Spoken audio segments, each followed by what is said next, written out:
Rafael, hermano y compañero.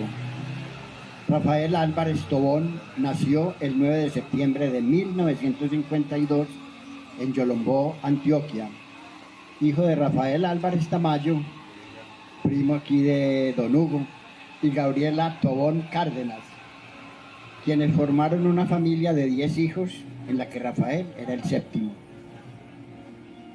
Rafael Álvarez Tamayo fue un hombre trabajador, honesto, buen esposo y padre. Fue una gran persona en todo el sentido de la palabra, camino que siguió al pie de la letra Rafa, el hijo.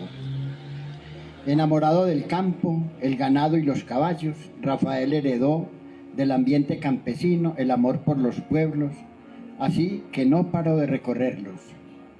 Gabriela, su madre, también fue muy trabajadora. Dedicada a la costura y al bordado, le encantaba pintar y cantar y todo lo relacionado con el arte. Mariela, su tía y madre de crianza, se dedicó a la familia, manejando el hogar. Su habilidad era cocinar delicioso y tener todo en orden y limpio. Rafa, muy apegado a ella, pues compartió, cuidó y mimó después de la muerte de nuestra madre. Él nos dejó la tarea a nosotros. Rafael pues se vinculó a Granada hace mucho tiempo, vino como arquitecto. Muchas de sus obras que Granada tiene en este momento, como el parque y muchas otras obras que hizo él como arquitecto. Además era pues caricaturista. Él hizo las caricaturas de todos los personajes de Granada, los personajes típicos por una parte, pero también hizo las caricaturas del doctor Arnoldo, de el doctor de Jorge Alberto Gómez y de muchos personajes de Granada. Un hombre con una habilidad muy grande para la caricatura y fue pues un gran trabajador. Trabajó en Granada pues en el municipio, en planeación municipal, y siempre planeación municipal, viviendo mucho tiempo en Granada. Él compró una finca aquí y estuvo dedicado a la ganadería también aquí en Granada. Él se fue y murió, pero nos dejó un gran recuerdo y era un hombre muy amante a Granada y muy compartido con todos nosotros acá en Granada. Con todos acá en Granada.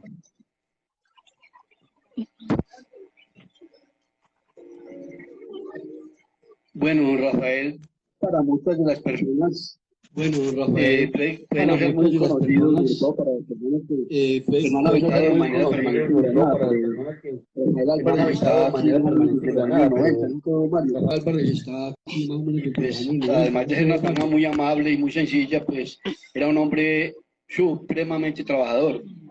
Pero además, pues sí, se destacó por ser un gran dibujante y un gran artista. Entonces, en esa labor hizo las caricaturas de los personajes típicos de Granada, como Santuario, como Corneta, Olivia, Beiba, Jorgito, en fin. Pero además hizo otra cantidad de caricaturas que están incluidas en este libro, que se llama Rafa, que es pues una poco de Rafael, pues en el sentido de la familiaridad que representa, como la familiaridad que él tenía, ¿no? Con la familia, obviamente, y con toda la gente. Pues en base a esto, pues yo preparé un texto que habla un poco de ya Rafael, que se nos fue, e invitamos a las personas que no lo conocieron y a quienes lo conocieron a adquirir este libro, que va a estar en venta acá en Tejipaz, en la droguería Panacea de Darío Aristizábal, en la emisora Granada Estéreo, y además desde granada.com se va a estar también atendiendo a las personas que lo quieran conseguir en cualquier parte donde estén, porque vale la pena. Entonces voy a leer a continuación un fragmento de lo que yo escribí hoy, pues un texto un poco loco, pero bien. Dice así: La gente tiene la mala costumbre de morirse, pero Rafael Álvarez, arquitecto, artista, caricaturista y amigo, trabajó hasta el último minuto para eludir la parca que había decidido acortarle los plazos del viaje indeseado. Como el paisa Peralta, animado por Carrasquilla, le propuso un negocito a la muerte para que desistiera de llevárselo a él tan temprano de este mundo. Muy pocos entienden si decimos que Rafael Álvarez era arquitecto. Poco sabemos de arquitectura, pero andamos sobre calles, templos, edificios y parques que solo existieron en un principio en la mente de artistas, literatos, poetas y arquitectos. Y de eso se trata la arquitectura. Los locos, los poetas, los arquitectos y los artistas nos encargamos de soñar espacios que luego recorren las cuerdas irrazonables personas que gobiernan este mundo de manera tan ejemplar. Rafael Álvarez vino a Granada en los años 90 del siglo pasado y aunque muchos y muchas no le conocen ni le recuerdan, es difícil que alguien que haya recorrido estas calles no hubiera conocido de su cordialidad y su obsesión viciosa por el trabajo. Alguna edificación pública, algún parquecito de barrio o alguna intervención urbana hizo este incansable artesano de espacios, aquel maestro de la línea y el dibujo. Nuestros personajes típicos quedaron retratados de manera magistral por la mano diestra de Rafael y su mirada maliciosa dejó en esas líneas el espíritu de situaciones y personajes que se dan silvestres entre relieves y calles torcidas que conforman el imaginario espacial que se dio por denominarse Granada en algún rincón del suroriente del departamento de Antioquia. Estaba presto siempre para el trabajo este obrero de lápiz y papel, pero no se crea que le fueron ajenos al interés la honda, el aguardiente y la música de esos mismos grises espacios que invitan a degustar bambucos, tangos, pasillos, corridos y rancheras, y por supuesto, generosas borracheras. Tuvo el buen gusto por la música tradicional y en esos recreos del espíritu pudo sobrellevar esa vida de afanes y trabajos. Una sonrisa era el marco generoso de sus conversaciones, marcadas por la gracia, el chiste y la anécdota. Así le conocí y estoy recordando ahora un apunte muy gracioso que a mí se me ocurrió en el año 2009, cuando la plaza de mi pueblo era rústica y alrededor de su parte superior era cemento desnudo, un poco aporreado por la historia de tantos años, de tantas pisadas y de caminar vacas y de mover cajas y bultos de legumbres, paquetes de panela y todo ese ajetreo. A Rafael se le ocurre ponerla bonita, hacerle miradores y pasamanos elegantes. Yo que he sido enamorado del patrimonio, del paisajismo tradicional, como memoria viva de la historia, hice un escrito donde lamentaba ese cambio abrupto y le hice un edicto público con el siguiente título: ¿por qué nos vas a estrechar la plaza, Rafael? Yo sé que a pesar de mi amistad a Rafael este escrito le molestó, nunca me lo dijo, pero mi sentimiento de culpa me obligó un día a invitarle a tomarnos un tinto y a decirle que yo hice el escrito por un mero ejercicio literario y como una manera paisa de mamar de gallo. Ahora, para rematar, termino con este pequeño poema cuyo título es Yo prefiero mi plaza como era.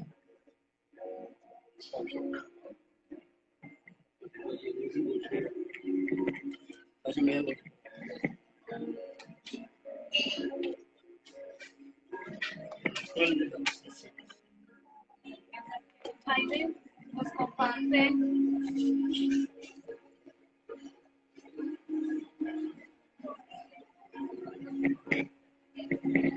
Amigo Sancho, visitemos esta plaza por última vez, antes que lleguen los arquitectos. Con tanta luz y tanto adorno, no habrá más molinos de viento. Yo prefiero mi plaza como era. Yo prefiero mi plaza como era, con sus lunes de fiesta, con su feria, con su aire, con su grito vacuno alborozado, con la soga y el zuriago y con el poncho, con la ruana y el carriel del campesino. Yo prefiero a mi plaza como es, generosa todavía y tan grande como el sueño de futuro que tenemos. Yo prefiero a mi plaza como era, su vestido de niña en los domingos con sus toldos de amor y fantasía, con sus bultos dispuestos en el suelo y sus ojos extasiados en el cielo. Yo prefiero mi plaza como era. Yo prefiero mi plaza como era, con la huella del tiempo en su palestra, con su acera sencilla sin adorno, con sus gradas aporreadas por el tiempo. Elegante mi plaza nunca era, ella tiene sencillez de primavera. Volveremos Sancho por aquí, restaurando tapias y bareques, y nada compraremos, solo trueques.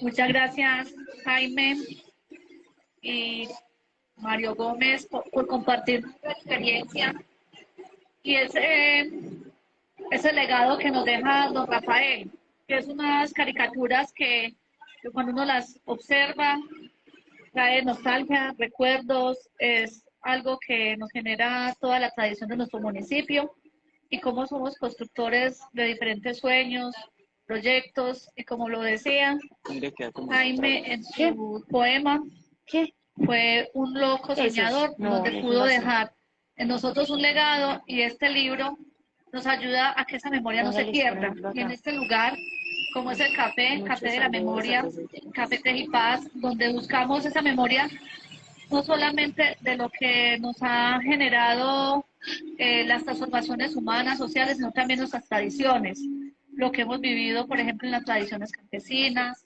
lo que hoy tenemos, por ejemplo, con el café, un libro y un café, que es lo que nos recoge y nos reúne en esos momentos para compartir. Además de eso, en este mes, que es el mes del café, que también por tradición en nuestro municipio, yo creo que Mario tiene más conocimiento de cuándo se empezó a trabajar en ese producto, en esa producción acá municipal, que es algo que nos ha dado identidad, y estos procesos que tenemos también dentro del desarrollo, como son la parte de hoy hacer ese lanzamiento de este libro que son los perfiles, rasgos, rasguños, como se dicen, de lo que es nuestro municipio, nuestra tradición. También nos acompaña Hugo Tamayo, que es un escritor también que tiene un espíritu de narrar crónicas, de narrar prácticamente uno escucha, cuando lee, escucha o lee, es como la persona hablar. Entonces, conservando el lenguaje, lo autóctono de cada persona, que también en este espacio queremos resaltar en nuestro municipio este tipo de procesos. Quisiera también darle la palabra en estos momentos a Hugo, que nos comparta de sus libros, y agradecer este proceso también a Jaime, que si bien ahora no tenemos los libros de sus poemas, que es un poeta que siempre ha estado narrando y generando pensamientos, soñando con los poemas cuando nadie ha podido escribir, o cuando nadie ha podido expresar sus sentimientos con todo lo que se ha vivido en Granada, los diferentes acontecimientos, que también queremos resaltar en este espacio y reconocer esa labor de muchos años, que también a veces nos va a compartir cuando Jaime empezó a escribir. Entonces, Hugo, bienvenido.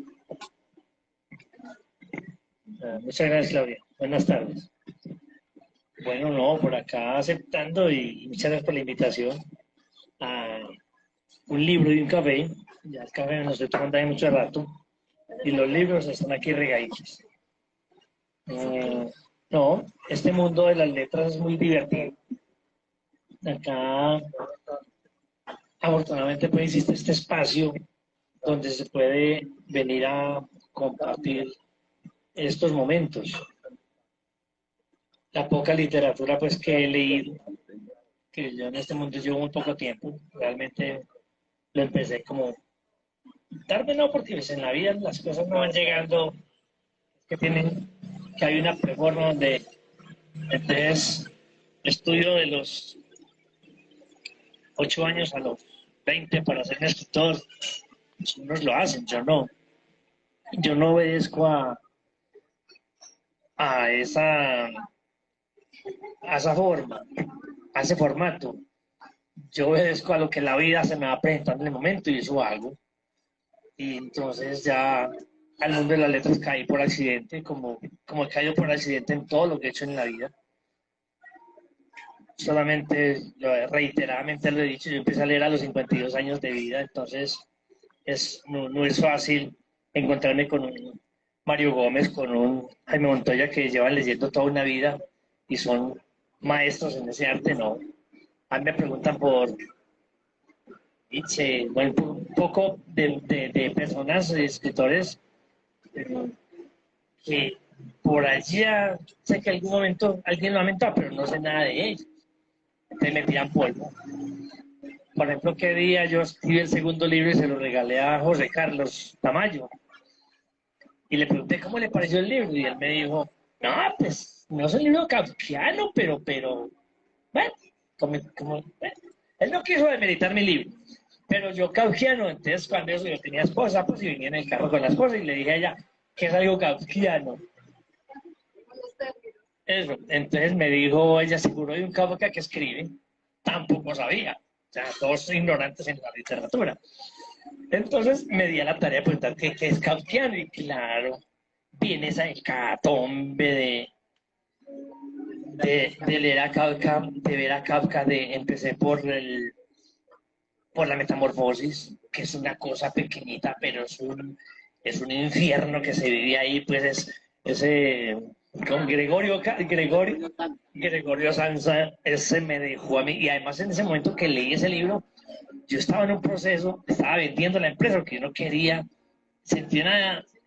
me sentí defraudado al saber de que le serví con la empresa, pues yo tuve una empresa y metí a la familia de socio y todo. Entonces cuando yo quise reclamar unos derechos, pues, cuando la vendí le dije, no, pues necesito X plática para llevarme de aquí, no, debe pues, llevarme un peso aquí, bueno, lo que sea. Pues, eso pasó pues ya y era simplemente una negociación. Me sentí un poquito desmoralizado, así me sentí, como ese señor que recibió la manzana y se enfermó. Una manzana en la espalda que es el golpe de él.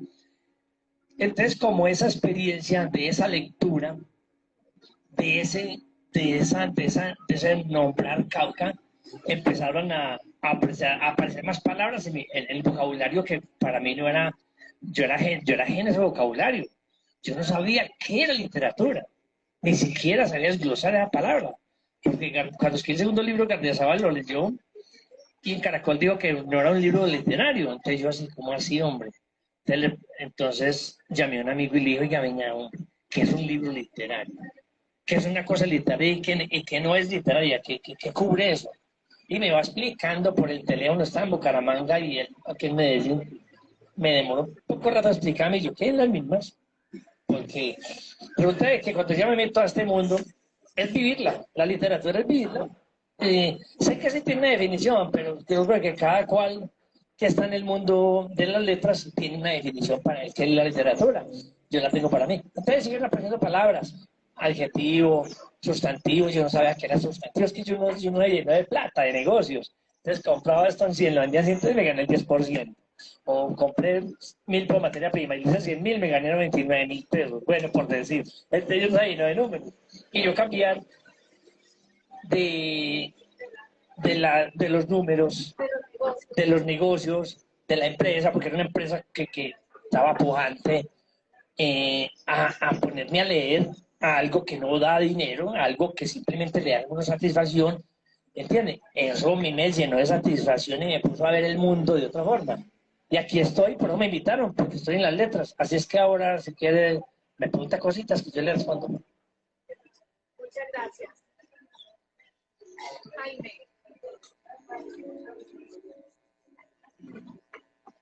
Jaime nos puede compartir.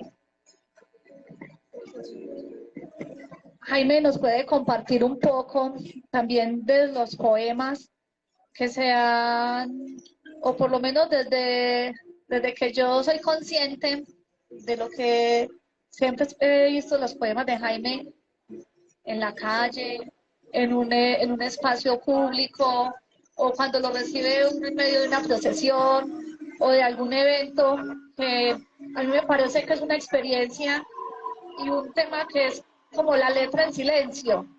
Y esa letra en silencio creo que llega muchas veces en nuestro corazón cuando nos damos a la tarea de leer esas palabras, que algunos las dejan caer, otros lo guardamos en nuestras carpetas y otros en algún momento las leemos y decimos cómo se describe en palabras tan bonitas, en rimas. Entonces, esos que nos hacen como una reflexión para generar un proceso de sensibilización, de transformación y de construcción de paz. Porque, por ejemplo, en Jaime, yo valoro mucho, digamos, todos los poemas porque siempre están en defensa de la vida, en defensa de creer en lo que hacemos, en poder transformar nuestra sociedad en algo más consciente, más humanos, y así poder también hoy en todo porque uno es lo que comparte con los demás, o por lo menos así yo lo siento.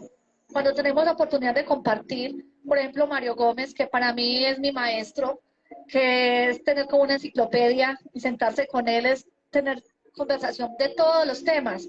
Tenerlo acá en este espacio es supremamente gratificante. ¿Para qué? Para poder compartir y poder generar oportunidades con los jóvenes que hoy en este lugar también se vinculan, que también participan de otra manera y que vamos conociendo esas historias que no las hemos de pronto podido vivir y transformar. Entonces, Jaime, quisiera, ¿desde cuándo le dieron ganas de escribir esos poemas que así como nos comparte lo de Rafa, que se inspira para compartir esos procesos desde un tema de escritura, como lo dice Hugo, que escribir poemas no es fácil, y leer poemas y que seamos, ¿cómo se llama eso? Comprometidos o que nos consumirlos o ser parte de nuestra biblioteca. Pero sin embargo, para mí, por ejemplo, los poemas de Jaime, yo tengo un archivo de los que he recibido y los sigo recopilando. Ya casi, yo creo que ya podríamos, con los que tenemos, podemos armar un libro. Yo quisiera que fruto de este espacio pensáramos en eso. A mí me gustaría tanto tener un libro de los poemas de Jaime y me compartan desde cuándo ha empezado a escribir. Pues yo diría que yo primero aprendí a pintar y después a escribir, pero la verdad, más que un gusto ha sido una necesidad, ¿no?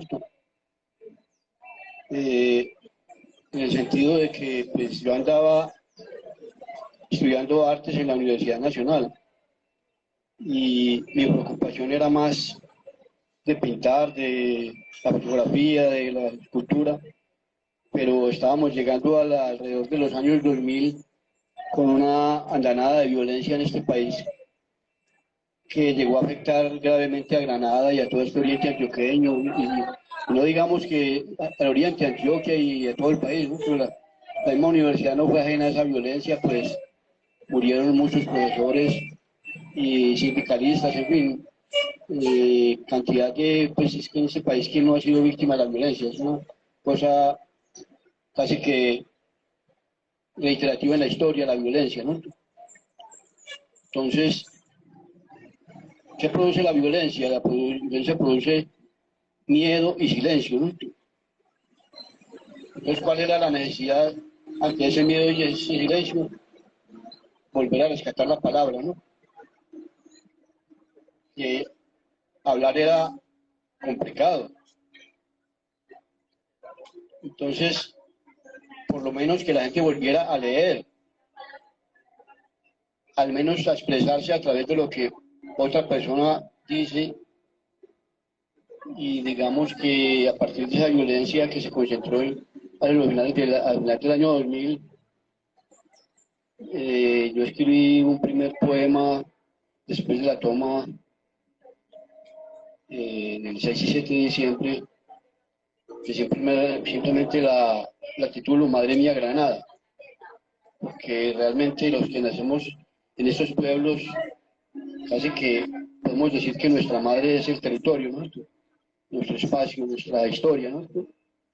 Y en ese poema, tal vez de tantas palabras, solamente hay una palabra que haga una relación directa con la violencia, porque en ese poema yo lo que hablo es de vida, de la vida que sigue surgiendo y que sobrevive a la violencia, ¿no? Todo el paisaje, todo esto que percibimos, pues ese paisaje, aunque sea violentado, no lo siente o no, o es decir, pervive, sobrevive a esa violencia.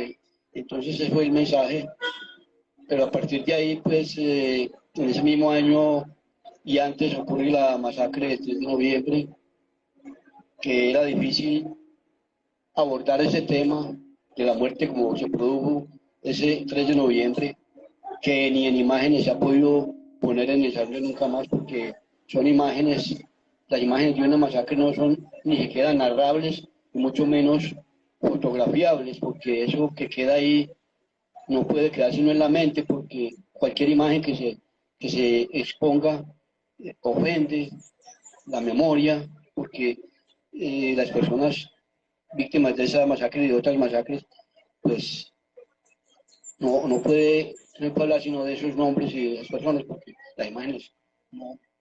Entonces de pronto yo también escribí algo sobre ese tema, pero lo reservé para leerlo después, porque ese momento era muy complicado, ¿no?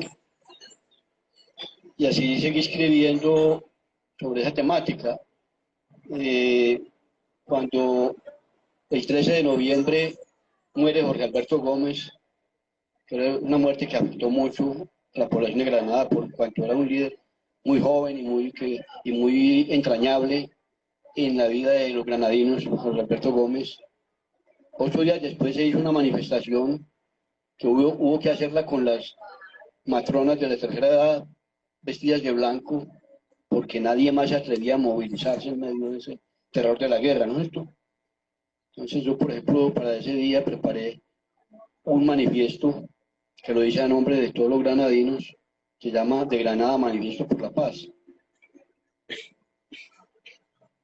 En la muerte de Jorge Alberto, o sea, en el funeral de Jorge Alberto, yo leí una despedida y varias despedidas, amigos, paisanos que murieron en esta guerra, pues las elaboré. Y bueno, la temática también ha sido muy variada, pues también escribo otras cosas diferentes, pero pues mi labor en estos años de los que estoy hablando fue hacer reflexiones en torno de la paz y de la guerra y de por qué no hemos sido capaces en Colombia de salir de esa guerra que nada bueno nos produce y que sí sigue produciendo muchos males, porque aún todavía pues la guerra se siente en varias zonas del país. Entonces, reflexiones escritas en una página o en 2 páginas, no con la idea de escribir un libro, sino de circularla entre la gente, y así en medio de todo ese conflicto, acá en Granada, en Medellín y en varias partes del país estuve acompañando estos procesos de ese sueño de paz que todos los colombianos y colombianas tenemos. Entonces, ha sido esa mi labor. Lo del libro puede que algún día reúna esas páginas y las empaque y las vuelva a un libro, pero no ha sido mi principal preocupación, sino tratar de que ese mensaje llegue a las personas que debe llegar. Muchas gracias, Jaime. Mario, qué rico también en este espacio, que sé que es un lector, un letrado, como decimos, que tiene todo conocimientos de nuestro municipio, de nuestra cultura, de todo lo que ha sido este cambio, esta transformación, y que también puede compartirnos un poco de algunos de los escritores que tenemos acá, que son muchos en Granada, nos puede nombrar de los que tenemos que se va recopilando esa memoria de esos escritos que nos llevan a recordar, que nos llevan a volver a valorar todo lo que ha sido y el hacer de los granadinos cuando ya se han transformado en otros procesos. Y quisiera que de pronto, acá tenemos el libro de la aldea de los hadas, también tenemos algunos de poemas de don Roberto Noreña, que también es otro de los que escriben acá. hay también una recopilación de pensamientos, de frases, o como decimos, la paz está en nuestro interior, de mensajes que nos llevan a la reflexión. Quisiera que otros compartiera y de otros más que de pronto nosotros, por nuestra falta de cultura, de conocer un poco más, no los tenemos acá y que en algún momento podríamos apoyar para que Sí, en Granada pues hay mucha producción literaria, si se puede decir así, con los diferentes escritores, pues empezando pues por literatos como don J. Emilio Duque Echeverri, hace mucho tiempo escribió, don Enrique Pérez Rivas es un gran poeta, Fidel Tamayo escribió también unas bonitas poesías, y hay muchos escritores, Miguel López también escribe poemas y los musicaliza. Personajes que nosotros nos encontramos pues en la calle, que son escritores y que a la larga pues son personas muy importantes y que representan mucho en el campo de la literatura. Tenemos pues también a los hermanos Tamayo, a Gildardo y a don José Carlos, y la obra pues reciente de don Hugo Tamayo, que es bastante amplia. Cuando empezó pues digamos desde lo que el banco se llevó hacia acá, ha sido una producción literaria bastante bien hecha, ¿cierto? Porque hay escritos pues con gusto literario, ¿cierto? Desde el Salón del Nunca Más, los dos velorios, y como le digo, lo que el banco se llevó, y fuera de eso pues un montón de crónicas y escritos que casi todas las semanas nos comparte por medio de las redes sociales. Entonces es muy interesante resaltar todos estos escritores de Granada que a la larga pues nos llenan de mucha satisfacción. Y hay que mencionar también, bueno, me faltaba Teresita Ramírez, que es una poetisa también muy importante, que escribió muchos poemas, ¿cierto? El llamado es a que la gente, pues, a que nos pongamos en contacto con la literatura nuestra, con las obras de Granada, con nuestros escritores, y que los conozcamos y que los leamos, ¿cierto? Para que nos demos cuenta más o menos en qué mundo vivimos, ¿cierto? Hay que resaltar pues también, como dice Jaime tiene muy bonitos poemas, muchos poemas. Don Roberto pues también ha escrito algunos poemas, y es un llamado pues para que nos vinculemos y leamos a nuestros autores granadinos, que son un baluarte de la cultura granadina. Yo les pido permiso porque me tengo que retirar en este momento, y espero que sigamos en contacto con estas obras literarias.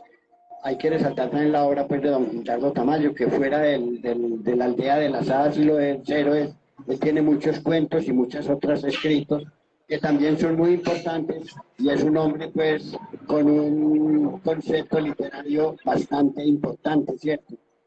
Yo les agradezco mucho la invitación y espero acompañarlos en otra oportunidad, y muchas gracias por el espacio. Muchas gracias a usted, Mario, por acompañarnos. Y ya también para ir cerrando, Mario, don Hugo Tamayo, que nos pueda compartir un poco más qué lo inspiró desde el Salón del Nunca Más, lo que el banco se llevó, dos velorios y qué otros libros. Y también nos contaban, antes de empezar este espacio, que también se está haciendo por medio de la Casa de la Cultura, un lanzamiento de otro libro de otro proceso acá. Nos quiere compartir ya para ir cerrando este espacio y poder también que los que están por las redes sociales o que en algún momento todo lo que estamos acá puede ayudar a hacer esos procesos de, como decíamos, de que utilizamos un poco más el tema de la cultura en la lectura. Muchas veces nosotros no tenemos, o no hemos tenido la oportunidad de trabajar sobre ese proceso que es la literatura. Bueno, sí, para empezar, para realmente, después de haberme encarretado yo con los dos primeros libros que, como les cuento, fue por accidente, o sea, uno empieza el desnudo y sin pelo en la lengua, pero como son libros tan mal escritos por el poco conocimiento en las letras, como les comenté hace ratico, pues sin saber siquiera pues que definir palabras, me puse en la tarea de meterme en taller literario. Entré a la universidad por ese semestre y no me amañé. Ya las razones las cuento después en otra tertulia más ampliamente. Entonces, el profe de literatura empecé en el taller literario hay que llevar a cabo, chicas, un escrito. Y yo empecé a llevar escritos y empecé a escribir. Cuando yo de 14 años tuve mi primera tarjeta de ahorros, mi primera cuentica de ahorros. Yo estoy emocionado con cuentica de ahorros. Cada 8 días ahorraba, me parece que 30 pesos. Yo me ganaba 35 pesos, me ahorraba más de 10 o 15 pesos semanales. Pero iba al banco a ahorrar, yo de 14 años. Al ver que no me pagaban intereses, me dio rabia, pero bueno, también otro pasó, esa historia es muy larga. Pero seguí escribiendo todo eso, cómo le metí la madre al gerente, cómo me hicieron sacar del banco, bueno. Entonces, cuando ya me da por escribir que estoy en taller literario, dije, voy a escribir esa historia de los bancos. Pero, y empiezo. Cuando llevaba 50, 60 páginas en Word, que causa leíamos en el taller, entonces le dije cuando yo tenía, vuelve el juego de las mujeres, tenía esposa cuando eso. Entonces, le dije a ella, ve, usted que está en la universidad, pregúntele a una de sus compañeras quién perdió la vivienda por el UPAC. Lo que hoy en día es VR, anteriormente era la UPAC. Nosotros somos los que hablamos de esas expresiones. Unidad del Poder Adquisitivo, se llamaba el UPAC. Entonces, ella me presentó una señora que perdió la vivienda. Estaba la hija estudiando ahí, la señora, y la entrevisté en el Jardín Botánico. Cuando llevo la primera historia de ella al taller literario, me dice Luis Fernando Macías, mi profesor, me dice, Hugo, me hace un favor, y me abandona todo, las páginas que ha escrito. Esa historia de esa señora está muy bonita. Y usted, y empezó a decirle a los compañeros, a todos, que si Hugo hubiera escrito, si Hugo hubiera leído, si Hugo no sé qué. Bueno, no, pero hágale, nunca es tarde, hágale. Qué monstruo el que estamos creando, digo el profesor. Saque pecho. Uy, no. Y yo bien egocéntrico que soy. Y, claro, en 6 meses, este libro lo escribí en 6 meses. Entonces, la señora perdió la vivienda por el banco. El banco la pagó 8 veces. 8 veces pagó la vivienda. Y a pesar de eso, se la quitaron. Entonces, lo que el banco se llevó es mi primer libro hablado desde un punto de vista literario. Los otros dos son biografías muy locamente contadas y ahí los tengo. Autobiografías, sí, muy locamente eso. Bueno, esa es la historia de ese primer libro y le escribí la historia de la señora y es él, pero obviamente, cuando lo edité, cuando lo publiqué, estaba recién separado de la segunda esposa y yo estaba llorando, chillando solo, me vine a vivir a Granada. Y yo no le paraba la comercializar el libro. Yo no sabía sino de aguardiente y cantinas. Entonces, el libro se enterró. El libro ha gustado mucho para los porque he vendido poquitos. Pues aquí en la segunda edición pirata también, porque nadie me acabara. Primero 500, después saqué otros 500 o 1000, me acuerdo cuánto. Entonces aquí un poquito todavía ahí. Y ya entonces viene el tercer libro en mi vida, que es el segundo literario, que es El Salón del Nunca Más. De los libros que realmente, cuando empecé a llevar historias, lo mismo con el profesor, de cada historia, me acuerdo que en el taller éramos 15 o 20 personas. Y cuando leía una persona u otra, la gente, cuando eso, en 2013 no había muchas redes sociales, la gente no chateaba, pero se entretenían, no sé, cuando yo leía, todo era así, pendiente. Y cuando terminaba la crónica, ¿me entiendes? Como que ese descargo que termina la crónica, pero ese dolor, esa sangre. Y entonces, de ahí salió el libro de Salón Nunca Más, que fue historias que encontré, empecé en el Salón Nunca Más a conseguirlas, ya que Gloria Ramírez empezó a presentar pues, los protagonistas. Y después, ya cuando escribí ese libro, me dijo John Jairo Ramírez, un ex personero, me dijo, Hugo, lo entrevisté para este libro también, de él no sabe qué crónica, pero bueno, ya que escribió el libro de Granada, escribió un libro de otro pueblo también, o de otros pueblos. Preséntame gente, y me presentó gente de San Carlos, y salió Dos Velores, que este libro acaba de ganar un premio iberoamericano de teatro La obra se presentará en Bogotá del 24 al 27 de noviembre. Yo voy a estar en Bogotá la otra semana. Me voy la otra semana para eso, para esta obra. Y voy a actuar 5 minutos. ¿Qué le parece? Va a aprender a ser actor. Ya pasamos de los vinos a la acción. Entonces, esa es la historia de los 3 libros, pues resumidita. Resumidita. Todos, ni se sabe cuál más. Por ejemplo, así este no lo haya vendido, como lo venden aquí en el Salón de Nunca Más, lo vende usted, Tejipar lo vende aquí. Entonces, este mini mercado la ha tenido muy buena acogida. Inclusive me dan buenas críticas a ese libro.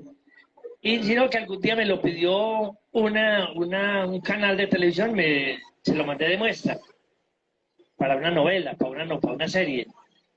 Y me escribió que estaba bueno, pero que me mandaron un formulario para darle exclusividad y no quise, no les quise firmar.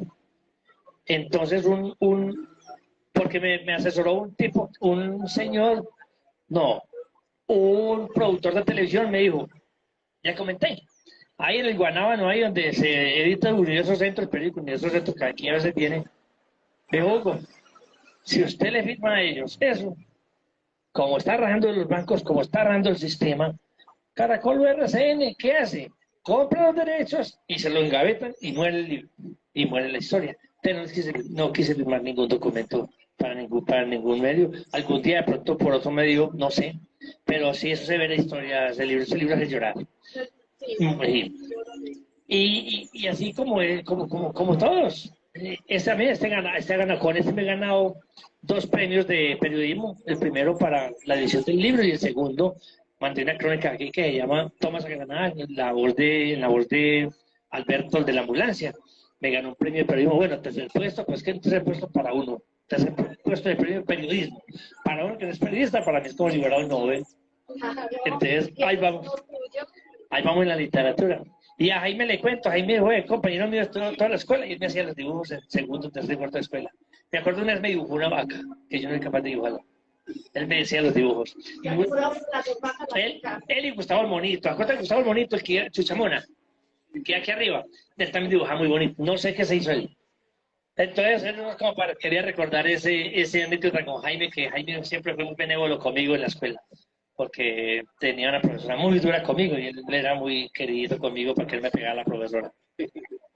O sea que fueron compañeros de estudio. Sí. Ah, vea. La tía de Blanca Gómez era la profesora y era muy dura en términos de disciplina y pues era la época del garrote, de la letra con sangre entra y si eran más cercanos, más familiares, ella casi que inclusive pues con Hugo fue muy duro, además que con el otro primo Jaime que tenía problemas, yo creo que ella le agravó los problemas, sí, porque ella no permitía una llegada tarde o cualquier alumno que tuviera dificultades, en vez de ayudarle lo trataba mal, ¿no? Que en términos pedagógicos sí respondía, era buena profesora en términos pedagógicos de enseñar, ¿no? Yo le aprendí mucho en ese sentido y pues como era pues como yo soy una persona como tan dócil en ese momento, pues no me jugué nunca más con ella, ¿no? Y además tenía buena letra, que en ese tiempo tener buena letra era pues, y yo hacía buena letra pegada, despegada, dibujos y pues también pues habían trabajos manuales donde uno cogía barro del monte y hacía una vaca, un caballo y a mí me quedaban bien y ella pues además salía a hacer exposiciones en los otros salones, vea lo que está haciendo Jaime, ¿no? Sí, pero bueno, realmente yo nunca le guardé ni le guardo rencores a mis profesores en la situación que hayan tenido conmigo, porque pienso que la labor de la educación del educador es fuerte y yo pienso que pues, hay personas que todavía aún no le perdonan su mala pedagogía en términos de castigo, ¿no? Pero uno tiene que superar esas cosas, ¿no? Sí, pues de todas maneras es una bonita experiencia, toda esa niñez, esa juventud, el colegio, todo aquello, pues yo creo que, como dice el refrán, maluco también es bueno, ¿no?